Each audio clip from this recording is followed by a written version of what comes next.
ਦਰਸ਼ਕੋ break ਤੋਂ ਬਾਅਦ ਤੁਹਾਡਾ ਸਵਾਗਤ ਹੈ ਜੀ। ਡਾਕਟਰ ਸਾਹਿਬ ਸਾਡੇ ਕੋਲ ਪਹਿਲੀ ਈਮੇਲ ਆਈ ਹੈ ਵੀਰ ਗਗਨਦੀਪ ਸਿੰਘ ਜੀ ਦੀ ਮੈਲਬਰਨ ਆਸਟ੍ਰੇਲੀਆ ਤੋਂ। ਇਹ ਲਿਖਦੇ ਹਨ, ਸਤਿਕਾਰਯੋਗ ਡਾਕਟਰ ਸਾਹਿਬ ਅਤੇ ਟੀਵੀ 84 ਦੀ ਟੀਮ ਨੂੰ ਵਾਹਿਗੁਰੂ ਜੀ ਕਾ ਖਾਲਸਾ ਵਾਹਿਗੁਰੂ ਜੀ ਕੀ ਫਤਿਹ।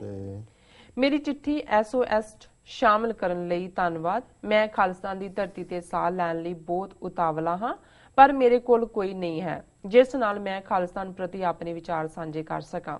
SOS ਹੀ ਇੱਕ ਸ਼ੋਅ ਹੈ ਜਿੱਥੇ ਮੈਂ ਆਪਣੇ ਘਰ ਖਾਲਿਸਤਾਨ ਬਾਰੇ ਗੱਲ ਕਰ ਸਕਦਾ ਹਾਂ। ਇਸ ਸੰਘਰਸ਼ ਲਈ ਮੇਰਾ ਇੱਕ ਸੁਝਾਅ ਹੈ ਜੋ ਮੈਂ ਹੱਥ ਲਿਖਤ ਚਿੱਠੀ 'ਚ ਨਾਲ ਭੇਜ ਰਿਹਾ ਹਾਂ। ਜੇ ਤੁਹਾਨੂੰ ਲੱਗੇ ਤਾਂ ਮੈਂ ਇਸ ਬਾਰੇ ਡੀਟੇਲ ਵਿੱਚ ਗੱਲ ਕਰਨੀ ਚਾਹਾਂਗਾ ਤਾਂ ਜੋ ਸਾਰਿਆਂ ਨੂੰ ਇਸ ਖਾਲਿਸਤਾਨ ਦੇ ਮਿਸ਼ਨ ਨਾਲ ਜੋੜਿਆ ਜਾ ਸਕੇ। ਮੇਰਾ ਮੁੱਖ ਮਨੋਰਥ ਇਸ ਚਿੱਠੀ ਰਾਹੀਂ ਇਹ ਹੈ ਕਿ ਇੱਕ ਢਾਂਚਾ ਤਿਆਰ ਕੀਤਾ ਜਾਵੇ, ਜਿਵੇਂ ਮੈਂ ਆਪਣੀ ਪਿਛਲੀ ਲਿਖਤ 'ਚ ਗੱਲ ਕੀਤੀ ਸੀ। ਖਾਲਿਸਤਾਨ ਲਈ ਲੌਬੀ ਕਰਨ ਲਈ ਜ਼ਰੂਰੀ ਸੂਚਨਾ ਅਤੇ ਇੱਕ ਸੋਰਸ ਪੈਦਾ ਕੀਤਾ ਜਾਵੇ ਤਾਂ ਜੋ ਦੁਨੀਆ ਦੀਆਂ ਪਾਰਲੀਮੈਂਟਸ ਖਾਲਿਸਤਾਨ ਦੀ ਗੱਲ ਕੀਤੀ ਜਾ ਸਕੇ। ਜੀ ਡਾਕਟਰ ਸਾਹਿਬ ਤੁਸੀਂ ਚਿੱਠੀ ਵੀ ਪੜ੍ਹਦੇ ਹੋ ਉਹਨਾਂ ਦੀ? ਜੀ ਜੀ, ਅੱਗੇ ਕੰਟੀਨਿਊ। ਸਤਿਕਾਰਯੋਗ ਡਾਕਟਰ ਸਾਹਿਬ ਅਤੇ ਪੂਰੀ ਟੀਵੀ 84 ਦੀ ਟੀਮ ਨੂੰ ਵਾਹਿਗੁਰੂ ਜੀ ਕਾ ਖਾਲਸਾ ਵਾਹਿਗੁਰੂ ਜੀ ਕੀ ਫਤਿਹ। ਡਾਕਟਰ ਸਾਹਿਬ, ਆਪਾਂ 2020 ਰੈਫਰੈਂਡਮ ਦੀ ਗੱਲ ਕਰਦੇ ਹਾਂ ਜਿਸ ਵਿੱਚ ਸਾਡੇ 4 ਸਾਲ ਰਹਿ ਗਏ ਹਨ, ਪਰ ਆਪਣੀ ਸਪੀਡ ਬੜੀ ਘੱਟ ਹੈ ਅਤੇ ਆਪਾਂ ਸਾਰਾ ਸਮਾਂ ਭਗੌੜੇ ਅਤੇ ਬੇਈਮਾਨ ਲੋਕਾਂ ਨੂੰ ਸਮਝਾਉਣ ਤੇ ਲੱਗੇ ਹੋਏ ਹਾਂ ਕਿ ਸਾਨੂੰ ਖਾਲਿਸਤਾਨ ਕਿਉਂ ਚਾਹੀਦਾ ਹੈ। ਮੈਨੂੰ ਲੱਗਦਾ ਹੈ ਕਿ ਹੁਣ ਜੋ ਖਾਲਿਸਤਾਨ ਦੇ ਹਾਮੀ ਹਨ ਉਹਨਾਂ ਨੂੰ ਇਕੱਠੇ ਹੋ ਕੇ ਖਾਲਿਸਤਾਨ ਦਾ ਰਾਹ ਪੱਧਰਾ ਕਰਨਾ ਚਾਹੀਦਾ ਹੈ। ਇੱਕ ਗੱਲ ਤਾਂ ਸਾਫ਼ ਹੈ ਕਿ ਅੱਜ ਦੇ ਸਮੇਂ ਬਾਹਰ ਬੈਠੇ ਸਿੱਖ ਹੀ ਕੁਝ ਕਰ ਸਕਦੇ ਹਨ।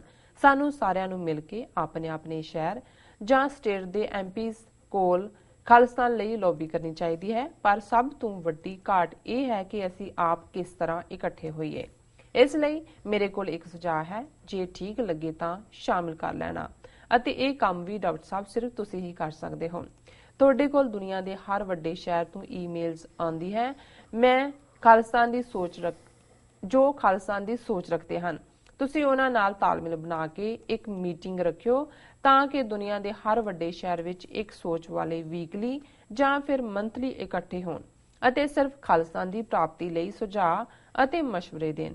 ਇਸ ਤਰ੍ਹਾਂ ਅਸੀਂ ਇਸ ਤਰ੍ਹਾਂ ਦੇ ਟੂਲਸ ਤਿਆਰ ਕਰ ਸਕਦੇ ਹਾਂ ਤਾਂ ਜੋ MPs ਨਾਲ ਲੌਬੀ ਕਰਨ ਦੇ ਕੰਮ ਆਵੇ। ਇਸ ਤਰ੍ਹਾਂ ਆਪਾਂ ਇਹ ਇਨਫੋਰਮੇਸ਼ਨ ਅਤੇ ਟੂਲਸ ਆਪਸ ਵਿੱਚ ਸ਼ੇਅਰ ਕਰਕੇ ਦੁਨੀਆ ਦੀ ਹਰ ਵੱਡੀ ਪਾਰਲੀਮੈਂਟ ਤੱਕ ਆਪਣੀ ਗੱਲ ਪਹੁੰਚਾ ਸਕਦੇ ਹਾਂ। ਇੱਕ ਗੱਲ ਹੋਰ ਡਾਕਟਰ ਸਾਹਿਬ, ਜੇ ਹੋ ਸਕੇ ਪ੍ਰੋਗਰਾਮ ਦਾ ਇੱਕ ਸੈਕਸ਼ਨ ਖਾਲਿਸਤਾਨ ਦੀ ਪ੍ਰਾਪਤੀ ਲਈ ਡਿਸਕਸ਼ਨ ਅਤੇ ਸੁਝਾਅ ਲਈ ਵੀ ਰੱਖੋ। ਧੰਨਵਾਦ। ਖਾਲਿਸਤਾਨ ਜ਼ਿੰਦਾਬਾਦ, ਖਾਲਿਸਤਾਨ ਜ਼ਿੰਦਾਬਾਦ। ਜੀ ਡਾਕਟਰ ਸਾਹਿਬ। ਜ਼ਿੰਦਾਬਾਦ ਜ਼ਿੰਦਾਬਾਦ ਜ਼ਿੰਦਾਬਾਦ ਜ਼ਿੰਦਾਬਾਦ। ਜੀ ਡਾਕਟਰ ਸਾਹਿਬ। ਸਗੋਂ ਆਸਟ੍ਰੇਲੀਆ ਤੋਂ ਇੱਕ ਭੈਣ ਜੀ ਕਹਿੰਦੇ ਜੀ ਤੁਹਾਡਾ ਇਹ ਜ਼ਿੰਦਾਬਾਦ ਦਾ ਸਟਾਈਲ ਸਾਡੇ ਸਾਰੇ ਸਟੂਡੈਂਟਸ ਵੀ ਜਿਹੜੇ ਨੇ ਉਹਨੂੰ ਕਾਪੀ ਕਰਦੇ ਨੇ। ਵੀ ਲਵ ਇਟ। ਮੈਂ ਕਿਹਾ ਜੀ ਹੁਣੇ ਹੋ ਗਿਆ ਸ਼ੁਰੂ, ਸਟਾਈਲ ਹੈ ਕਿ ਪਤਾ ਨਹੀਂ ਕੀ ਹੈ। ਜੀ ਜੀ। ਵੀਰ ਗਗਨਦੀਪ ਸਿੰਘ ਜੀ ਦਾ ਬਹੁਤ ਬਹੁਤ ਸ਼ੁਕਰੀਆ। ਉਹਨਾਂ ਨੇ ਸਾਨੂੰ ਮੈਲਬਰਨ ਆਸਟ੍ਰੇਲੀਆ ਤੋਂ ਲਿਖਿਆ ਜੀ। ਉਹਨਾਂ ਨੂੰ ਸੱਚੋ ਸੱਚ ਪ੍ਰੋਗਰਾਮ ਰਾਹੀਂ ਸਕੂਨ ਮਿਲਦਾ ਹੈ। ਉਹ ਆਪਣੇ ਦਿਲ ਦੀ ਗੱਲ ਵੀ ਸਾਂਝੀ ਕਰ ਰਹੇ ਨੇ ਔਰ ਉਹ ਸਾਹ ਲੈਣਾ ਚਾਹੁੰਦੇ ਨੇ ਖਾਲਿਸਤਾਨ ਦੀ ਧਰਤੀ ਤੇ ਜੀ। ਤੇ ਉਹਨਾਂ ਨੇ ਇਸ ਦੇ ਲਈ ਜਿਹੜਾ ਸੁਝਾਅ ਵੀ ਦਿੱਤਾ ਹੈ। ਹਾਲਾਂ ਉਹਨਾਂ ਦੇ ਪਹਿਲੇ ਪੱਤਰ 'ਚ ਵੀ ਆਲਮੋਸਟ ਇਹੀ ਸੀ ਜਿਹੜਾ ਉਹਨਾਂ ਦਾ ਹੱਥ ਲਿਖਤ ਹੈ ਔਰ ਬੜੀ ਖੂਬਸੂਰਤ ਲਿਖਤ ਹੈ ਉਹਨਾਂ ਦੀ ਜੀ ਜੀ। ਉਹਦੇ 'ਚ ਉਹਨਾਂ ਨੇ ਮੂਲ ਤੌਰ 'ਤੇ ਇਹੀ ਕਿਹਾ ਵੀ ਇੱਕ ਢਾਂਚਾ ਤਿਆਰ ਕੀਤਾ ਜਾਏ ਜਿਹਦੇ 'ਚ ਕਿ ਜਿਹੜੀ ਖਾਲਿਸਤਾਨੀ ਸੋਚ ਵਾਲੇ ਵੀਰ ਭੈਣਾਂ ਜਿਹੜੇ ਨੇ ਦੁਨੀਆ ਦੇ ਹਰ ਪਾਸਿਓਂ ਉਹਨਾਂ ਦੇ ਕਹਿਣ ਮੁਤਾਬਕ, ਕਿਉਂਕਿ ਸਾਡੇ ਨਾਲ ਜੁੜੇ ਹੋਏ ਨੇ ਈਮੇਲਸ ਰਾਹੀਂ ਜਾਂ ਦੂਸਰਿਆਂ ਰਾਹੀਂ ਜੀ, ਉਹਨਾਂ ਨੇ ਇਹ ਵੀ ਕਿਹਾ ਵੀ ਬੇਈਮਾਨਾਂ ਨੂੰ ਤਾਂ ਕੋਈ ਸਮਝਾ ਨਹੀਂ ਸਕਦਾ। ਮੈਂ ਉਹਦੇ ਲਈ ਵੈਸੇ ਰਜਿਸਟਰਡ ਬੇਈਮਾਨ ਕਹਿੰਦਾ ਹਾਂ ਜੀ। ਔਰ ਰੈਫਰੈਂਡਮ 2020 ਦੇ ਹਵਾਲੇ ਨਾਲ ਉਹਨਾਂ ਨੇ ਕਿਹਾ ਵੀ ਸਿਰਫ 4 ਸਾਲ ਦਾ ਸਮਾਂ ਰਹਿ ਗਿਆ। ਔਰ ਫਿਰ ਉਹਨਾਂ ਨੇ ਕਿਹਾ ਕਿ ਜੀ ਇਹ ਜਿਹੜੀਆਂ ਮੀਟਿੰਗਸ ਨੇ ਹਫਤਾਵਾਰੀ ਜਾਂ ਮਹੀਨੇ ਦੀਆਂ, ਇਹਨਾਂ ਦਾ ਤਾਲਮੇਲ ਹੋਏ ਮੰਥਲੀ ਵੀਕਲੀ ਔਰ ਉਸ ਨੂੰ ਅਸੀਂ ਫਿਰ ਲੌਬੀ ਦੇ ਲਈ, ਇੰਟਰਨੈਸ਼ਨਲ ਲੌਬੀ ਲਈ ਇਸਤੇਮਾਲ ਕਰੀ ਜੀ। ਔਰ ਅਖੀਰ 'ਚ ਉਹਨਾਂ ਨੇ ਇੱਕ ਖਾਲਿਸਤਾਨ ਨੂੰ ਸਮਰਪਿਤ ਸੈਕਸ਼ਨ ਜੀ ਜਿਹਦੇ 'ਚ ਸੁਝਾਅ ਵਿਚਾਰ ਹੋਣ ਉਹ ਸ਼ੁਰੂ ਕਰਨ ਦੀ ਗੱਲ ਕੀਤੀ ਹੈ। ਸਾਡੇ ਵੈਸੇ ਬਹੁਤ ਸਾਰੇ ਸੈਕਸ਼ਨ ਅਜੇ ਡਿਊ ਨੇ। ਵੀ ਰੁਪਿੰਦਰ ਸਿੰਘ ਹੋਰਾਂ ਦਾ ਵੀ ਪਾਰਟ ਜਿਹੜਾ ਗੁਰਬਾਣੀ ਆਧਾਰਿਤ ਜਿਹੜੇ ਡਿਫਰੈਂਟ ਆਸਪੈਕਟ ਨੇ, ਮੋਟੀਵੇਸ਼ਨ, ਲੀਡਰਸ਼ਿਪ, ਡਿਸਿਪਲਿਨ ਔਰ ਦੂਸਰਾ ਜੀ ਔਰ ਯੰਗਸਟਰਸ ਦੇ ਹਵਾਲੇ ਨਾਲ ਵੀ ਹੁਣ ਬਹੁਤ ਕੁਝ ਚੱਲ ਰਿਹਾ ਹੈ ਇਸ ਵੇਲੇ। ਅਸੀਂ ਤਬਦੀਲੀ ਵੀ ਚਾਹੁੰਦੇ ਕੁੱਲ ਮਿਲਾ ਕੇ ਜਿਹੜਾ ਮੈਂ ਸਮਝਦਾ ਵੀ ਸੁਝਾਅ ਤਾਂ ਕ੍ਰੀਏਟਿਵ ਹੈ ਜੀ ਜੀ। ਔਰ ਅੱਜ ਦੇ ਪੀਰੀਅਡ 'ਚ ਬਹੁਤ ਸਾਰਾ ਕੁਝ ਜਿਹੜਾ ਹੈ ਉਹ ਜਦੋਂ ਕਿ ਟੈਲੀ ਕਾਨਫਰੰਸਿਸ ਅਵੇਲੇਬਲ ਨੇ ਔਰ ਉਹਦੇ ਰਾਹੀਂ ਚੱਲਦਾ ਹੈ। ਬਹੁਤ ਵਾਰੀ ਜਿਹੜੀ ਖਾਸ ਤੌਰ ਤੇ ਪ੍ਰੋਬਲਮ ਹੈ, ਜਿਹੜੇ ਸਾਡਾ ਬਹੁਤ ਸਿੱਕੇਬੰਦ ਸੈਕਸ਼ਨ ਹੈ, ਉਹ ਜਿੱਥੇ ਜਿੱਥੇ ਬੈਠਾ ਹੈ ਉਹਨਾਂ ਦੇ ਉੱਤੇ ਟਰੈਵਲ ਰੈਸਟ੍ਰਿਕਸ਼ਨਸ ਨੇ। ਖਾਸ ਤੌਰ ਤੇ ਯੂਰਪ ਦੇ ਹਵਾਲੇ ਨਾਲ ਵੀ ਅਸੀਂ ਦੇਖਦੇ ਹਾਂ, ਅਸੀਂ ਵੀ ਮੋਰ ਔਰ ਲੈਸ ਇਸ ਦਾ ਸ਼ਿਕਾਰ ਹੈ ਜੀ। ਉਹਦੇ ਕਰਕੇ ਜਿਹੜੀ ਚੀਜ਼ ਤੁਸੀਂ ਵਾਈਡਲੀ ਵਿਚਰ ਕੇ ਕਰ ਸਕਦੇ ਹੋ, ਜਾਂ ਜੇ ਅਸੀਂ ਸੇ ਅਮਰੀਕਾ ਦੇ ਹਵਾਲੇ ਨਾਲ ਕੁਝ ਰੱਖਣਾ ਚਾਹੀਏ ਤੇ ਬਹੁਤ ਵਾਰ ਈਵਨ ਯੂਰਪ ਵਾਲਿਆਂ ਨੂੰ ਇੱਥੋਂ ਦਾ ਵੀਜ਼ਾ ਨਹੀਂ ਮਿਲਦਾ, ਹਾਲਾਂਕਿ ਅਦਰਵਾਈਜ਼ ਬ੍ਰਿਟਿਸ਼ ਪਾਸਪੋਰਟ ਹੋਲਡਰ ਜਾਂ ਦੂਸਰਿਆਂ ਦੀ ਐਂਟਰੀ ਹੈ। ਜੀ ਜੀ। ਕਈ ਇੱਕ ਦੋ ਐਸੇ ਵੀ ਹੋਏ ਜਿਨ੍ਹਾਂ ਨੂੰ ਵਾਪਸ ਮੋੜ ਦਿੱਤਾ ਗਿਆ। ਔਰ ਮੈਨੂੰ ਯਾਦ ਹੈ ਵੀ ਅਸੀਂ 1999 ਚ ਨਨਕਾਣਾ ਸਾਹਿਬ ਨੂੰ ਵੈਟੀਕਨ ਸਟੇਟਸ ਦੇਣ ਦੀ ਇੱਕ ਮੁਹਿੰਮ ਵਿੱਢੀ ਸੀ, ਜਿਹਦੇ ਥੱਲੇ ਅਸੀਂ ਇੱਕ ਇੰਟਰਨੈਸ਼ਨਲ ਕਾਨਫਰੰਸ ਰੱਖੀ।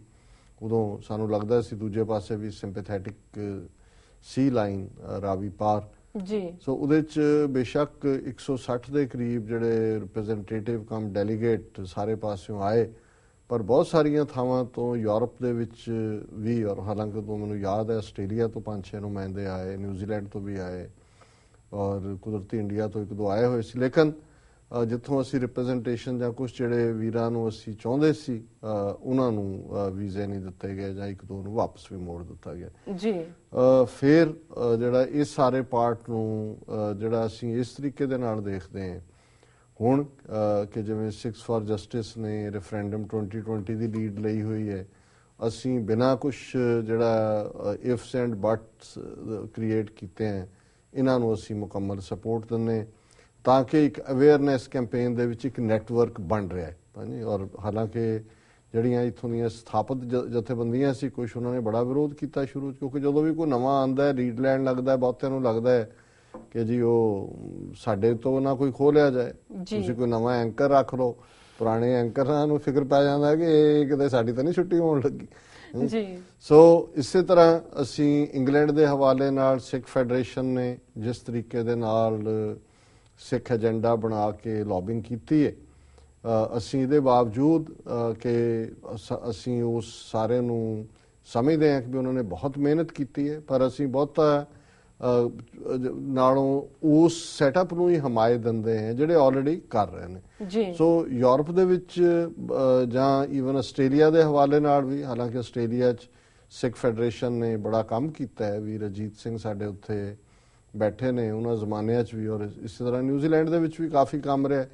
ਹੁਣ ਅਸੀਂ ਦੇਖਦੇ ਹਾਂ ਵੀ ਉੱਥੇ ਇੱਕ ਨਵੀਂ ਤਬਦੀਲੀ ਹੈ, ਕਿਉਂਕਿ ਜਿਹੜੇ ਬਹੁਤ ਸਾਰੇ ਯੰਗਰ ਆਏ ਉਹ ਮੱਚ ਮੋਰ ਐਕਟਿਵ ਨੇ, ਉਹਨਾਂ ਦੇ ਕੋਲ ਨੰਬਰ ਵੀ ਹੈ ਔਰ ਉਹ ਆਪਣੇ ਤੌਰ ਦੇ ਉੱਤੇ, ਜਿਵੇਂ ਹੁਣ ਪਿੱਛੇ ਉਸ ਨਸਲਕੁਸ਼ੀ ਦੇ ਹਵਾਲੇ ਨਾਲ ਨਵੰਬਰ ਦੀ ਪ੍ਰੋਗਰਾਮ ਉਲੀਕੇ ਸਨ, ਬੜੇ ਅੱਛੇ ਪ੍ਰੋਗਰਾਮ ਉਲੀਕੇ, ਅਸੀਂ ਉਹਦੇ 'ਚ ਕਟਿੰਗ ਅਕ੍ਰੋਸ ਪਾਰਟੀ ਲਾਈਨ ਅਸੀਂ ਆਪਣੀ ਹਮਾਇਤ ਵੀ ਦਿੱਤੀ ਕਿ ਕੌਣ ਕਰ ਰਿਹਾ ਕੀ ਹੈ।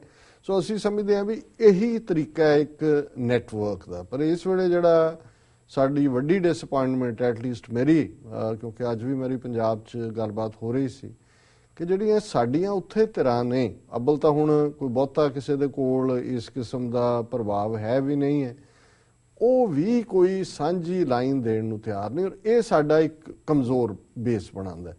ਬਾਹਰ ਅਸੀਂ ਕੁਝ ਹੋਰ ਵੀ ਸਾਡੇ ਕੋਲ ਆਈਡੀਆਜ਼ ਨੇ, ਆਉਣ ਵਾਲੇ ਪੀਰੀਅਡ 'ਚ ਅਸੀਂ ਦੇਖਦੇ ਹਾਂ ਵੀ ਕਿਵੇਂ ਅਸੀਂ ਉਹਨਾਂ ਨੂੰ ਸਲੋਲੀ ਇੰਪਲੀਮੈਂਟ ਕਰ ਸਕਦੇ ਹਾਂ ਕਿ ਬਾਹਰਲਾ ਨੈਟਵਰਕ ਹੋਏ। ਪਰ ਜੇ ਹੁਣ ਇੱਧਰ ਬਾਹਰਲਾ ਆਰਗੇਨਾਈਜੇਸ਼ਨਲ ਨੈਟਵਰਕ ਵੱਲ ਗੱਲ ਜਾ ਰਹੀ ਹੈ ਤੇ ਏਜੰਸੀਆਂ ਨੇ ਵੀ ਕੰਨ ਚੁੱਕ ਲਏ ਨੇ, ਭਾਵੇਂ ਜਿਵੇਂ ਨਰਿੰਦਰ ਮੋਦੀ ਨੂੰ ਲਿਆ ਕੇ ਉਹਨਾਂ ਨੇ ਵੈਨਕੂਵਰ ਦੇ ਗੁਰਦੁਆਰੇ 'ਚ ਵਾੜਿਆ ਤੇ ਹੁਣ ਜਿਹੜੇ ਟੁਚੇ ਮਨਜੀਤ ਸਿੰਘ ਜੀਕੇ ਔਰ ਮਨਜਿੰਦਰ ਸਰਸਾ ਔਰ ਇਹਨਾਂ ਦੇ ਨਾਲ 3-4 ਹੋਰ ਟੌਂਟ ਪਟੌਂਟ ਲਾਏ ਹੋਏ ਨੇ, ਉਹ ਡੈਲੀਗੇਸ਼ਨ ਲੈ ਕੇ ਪਹਿਲਾਂ ਨਿਊਯਾਰਕ ਆਏ, ਫਿਰ ਵਾਸ਼ਿੰਗਟਨ ਮੈਰੀਲੈਂਡ ਸੀ, ਅੱਜ ਸ਼ਾਇਦ ਵਰਜੀਨੀਆ ਉਹਨਾਂ ਨੇ ਹੋਣਾ। ਸੋ ਇਸ ਕਿਸਮ ਦਾ ਜਿਹੜਾ ਇਹ ਪਾਰਟ ਹੈ ਕਿ ਜਿੱਥੇ ਉਹਨਾਂ ਨੇ ਬਲੈਕ ਲਿਸਟਾਂ ਦਾ ਉਹ ਕੱਢ ਲਿਆ ਸੀ, ਕੱਲ ਵੀ 2 ਦਿਨ ਪਹਿਲਾਂ ਸ਼ਾਇਦ ਡਿਸਕਸ ਕੀਤਾ ਸੀ ਕਿ ਜੀ ਬਲੈਕ ਲਿਸਟਾਂ ਨੇ ਜੀ, ਇਹ 40-50 ਹਜ਼ਾਰ ਹੋ ਗਏ ਜੀ, ਅਸੀਂ ਕਰਾਂਗੇ। ਐਂਬੈਸਡਰ ਨੂੰ ਵੀ ਮਿਲ ਲਿਆ, ਉਹਦੀ ਖਬਰ ਵੀ ਲਵਾਤੀ ਜੀ ਐਂਬੈਸਡਰ ਨੂੰ ਮਿਲੇ। ਪਹਿਲਾਂ ਇਹੀ ਕੰਮ ਸਰਨਾ ਕਰਦਾ ਸੀ, ਮਨਮੋਹਨ ਸਿੰਘ ਨੇ ਹਟਾ ਦਿੱਤੇ ਜੀ 167 ਚੋਂ, ਹੁਣ 14 ਰਹਿ ਗਏ ਜੀ, ਇੰਨੇ ਰਹਿ ਗਏ। ਹੁਣ ਇਹ ਬਲੈਕ ਲਿਸਟਾਂ ਇਹਨਾਂ ਨੇ ਕਵਚ ਬਣਾਇਆ ਹੋਇਆ ਵੀ ਬਾਹਰਲੇ ਸਿੱਖਾਂ ਨੂੰ ਤੁਸੀਂ ਭਰਮਾਉਣਾ, ਔਰ ਮੈਨੂੰ ਇਹ ਲੱਗਦਾ ਹੈ ਵੀ ਏਜੰਸੀਆਂ ਦਾ ਬਾਦਲ ਦੇ ਉੱਤੇ ਦਬਾਅ ਹੈ ਤੇ ਬਾਦਲ ਪਿਓ ਪੁੱਤਰ ਤਾਂ America Canada thanks to 6 for justice ji ਇਹਨਾਂ ਨੂੰ ਮੁਕੱਦਮਿਆਂ 'ਚ ਉਲਝਾਇਆ ਤੇ ਇੱਥੋਂ ਦੌੜੇ ਹੋਏ ਨੇ, ਆਉਂਦੇ ਨਹੀਂ ਤੇ ਇਹ ਜਮੂਰੇ ਹੁਣ ਭੇਜੇ ਹੋਏ ਨੇ ਔਰ ਇਹਨਾਂ ਨੂੰ ਲੱਗਦਾ ਹੈ ਕਿ ਵੀ ਬਾਹਰ ਬਲੈਕ ਲਿਸਟਾਂ ਦਾ ਸੌਦਾ ਵਿੱਚੋਂ ਜੀ ਜੀ ਵਿੱਚ ਵੜੋ, ਐਮਬੈਸਟਰੀਆਂ ਕੌਂਸੂਲੇਟ ਗੁਰਦੁਆਰਿਆਂ ਦੇ ਵਿੱਚ ਆ ਕੇ ਬੈਠਣਗੇ, ਜਿਵੇਂ ਇੱਥੋਂ ਦੇ ਗੁਰਦੁਆਰੇ 'ਚ ਵੀ ਇਹ ਰਿਪੀਟ ਹੋਇਆ ਪਿਛਲੇ ਐਤਵਾਰ ਹੀ। ਸੋ ਇਸ ਰਾਹੀਂ ਉਹ ਜਿਹੜੀ ਹੈ ਆਪਣਾ ਘੁਸਪੈਠ ਕਰਨਾ ਚਾਹੁੰਦੇ ਨੇ। ਸੋ ਇਹਨੂੰ ਵੀ ਕਾਊਂਟਰ ਕਰਨ ਦੇ ਲਈ ਮੈਂ ਸਮਝਦਾ ਵੀ ਇਸ ਵੇਲੇ ਜਦੋਂ ਤੱਕ ਅਸੀਂ ਕੋਈ ਗਲੋਬਲ ਨੈਟਵਰਕ ਬਣਾਉਣ ਦੇ ਸਮਰੱਥ ਨਹੀਂ ਵੀ ਹੁੰਦੇ, ਜਿੱਥੇ ਜਿੱਥੇ ਜਿਹੜੇ ਚੈਪਟਰ ਕੰਮ ਕਰਦੇ ਨੇ ਪੋਲੀਟੀਕਲ ਏਜੰਡੇ ਦੇ ਥੱਲੇ ਜੀ ਉਹਨਾਂ ਨੂੰ ਅਸੀਂ ਮਜ਼ਬੂਤ ਕਰੀਏ, ਪਾਰਟਿਸਿਪੇਸ਼ਨ ਹੋਏ। ਔਰ ਇਹ ਵੀਰ ਗਗਨਦੀਪ ਸਿੰਘ ਮੈਲਬਰਨ 'ਚ ਬੈਠੇ ਨੇ ਆਸਟ੍ਰੇਲੀਆ 'ਚ, ਮੈਂ ਸਮਝਦਾ ਵੀ ਆਸਟ੍ਰੇਲੀਆ ਦੇ ਜਿੱਥੇ ਜਿਹੜੇ ਖਾਸ ਤੌਰ ਤੇ ਨੌਜਵਾਨ ਨੇ, ਬੀਬੀਆਂ ਨੇ, ਵੀਰ ਨੇ, ਬੱਚੇ ਨੇ, ਉਹ ਆਪਣੇ ਆਪ ਨੂੰ ਕੋਈ ਨਾ ਕੋਈ ਇਸ ਕਿਸਮ ਦਾ ਥਿੰਕ ਫਾਰਮ, ਥਿੰਕ ਟੈਂਕ, ਆਪਸੀ ਵਿਚਾਰ ਚਰਚਾ ਦਾ ਕੋਈ ਸੈਸ਼ਨ ਉਸ ਕਿਸਮ ਦੇ ਰੱਖਣ। ਅਸੀਂ ਹਮੇਸ਼ਾ ਹਾਜ਼ਰ ਹਾਂ। ਬੇਸ਼ੱਕ ਅਸੀਂ ਮਾਰਕ ਨਹੀਂ ਕੀਤਾ ਹੋਇਆ ਕਿ ਜੀ ਇਹ ਸੈਕਸ਼ਨ ਸਿਰਫ ਸਾਡੀ ਤਾਂ ਸਾਰੀ ਡਿਸਕਸ਼ਨ ਹੀ ਖਾਲਿਸਤਾਨ ਦੀ ਹੁੰਦੀ ਹੈ, ਜੀ ਜੀ ਆਈਡੀਆਜ਼ ਵੀ ਨੇ ਉਹਨਾਂ 'ਚ ਅੱਗੇ ਵਧਣ ਦੀ ਗੱਲ ਵੀ। ਔਰ ਮੈਂ ਇਹਨਾਂ ਦਾ ਵੀਰ ਗਗਨਦੀਪ ਸਿੰਘ ਜੀ ਦਾ ਸ਼ੁਕਰੀਆ ਅਦਾ ਕਰਦਾ ਕਿ ਉਹਨਾਂ ਨੇ ਬੜਾ ਇੱਕ ਕ੍ਰੀਏਟਿਵ ਲਾਈਨ ਦੇ ਉੱਤੇ ਉਹ ਸੋਚਦੇ ਨੇ ਕਿ ਅਲਟੀਮੇਟਲੀ ਜਿਵੇਂ ਉਹਨਾਂ ਨੇ ਕਿਹਾ ਵੀ ਡਾਇਸਪੋਰਾ ਸਿੱਖਾਂ ਦੇ ਜ਼ਿੰਮੇ ਹੀ ਹੈ ਬਹੁਤ ਕੁਝ, ਜੀ ਜੀ ਔਰ ਇਸ ਅਹਿਮੀਅਤ ਨੂੰ ਮੈਂ ਸਮਝਦਾ। ਸੋ ਇਸ ਲਈ ਮੇਰਾ ਖਿਆਲ ਹੈ ਵੀ ਗ੍ਰਾਸ ਰੂਟ ਲੈਵਲ ਤੋਂ ਆਪੋ ਆਪਣੀਆਂ ਥਾਵਾਂ ਤੇ ਜਿੱਥੇ ਬੈਠੇ ਨੇ ਉਹ ਇੱਕ ਬਣਾ ਲੈਣ ਨੈਟਵਰਕ, ਉਹਨੂੰ ਅਸੀਂ ਜਿਹੜਾ ਇੱਕ ਐਜ਼ ਐਨ ਅੰਬ੍ਰੈਲਾ ਕਿਸੇ ਸਟੇਜ ਤੇ ਖਾਲਿਸਤਾਨ ਦੀ ਪਾਰਲੀਮੈਂਟ ਵੀ ਜਿਹੜੀ ਹੈ ਫਿਰ ਫਲੋਟ ਕੀਤੀ ਜਾ ਸਕਦੀ ਹੈ, but at this stage it is too early. ਜੀ ਡਾਕਟਰ ਸਾਹਿਬ ਬਿਲਕੁਲ ਇਸ ਨਾਲ ਲੈਣੇ ਬ੍ਰੇਕ। ਵਿਊਅਰਸ ਵਿਚਾਰਾਂ ਦਾ ਸਿਲਸਿਲਾ ਇਸ ਤਰ੍ਹਾਂ ਚੱਲਦਾ ਰਹੇਗਾ। ਮਿਲਦੇ ਹਾਂ ਛੋਟੇ ਜਿਹੇ ਬ੍ਰੇਕ ਤੋਂ ਬਾਅਦ।